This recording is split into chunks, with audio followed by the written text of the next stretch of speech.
Cerai dari Kiwil, Rohimah jalani lebaran bersama anak-anak.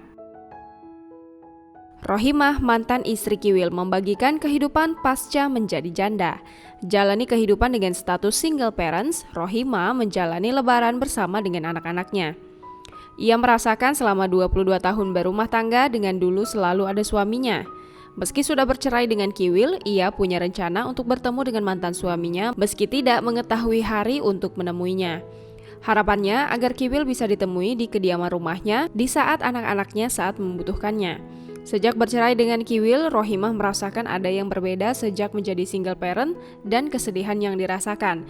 Dijelaskannya sebenarnya dalam hati anak-anaknya ada kesedihan dengan tanpa adanya Kiwil saat lebaran, walaupun tanpa diungkapkan secara terang-terangan. Bagi Rohimah, setelah sempat naik turun hatinya saat menjalani hubungan dengan Kiwil, ia mengambil hikmah.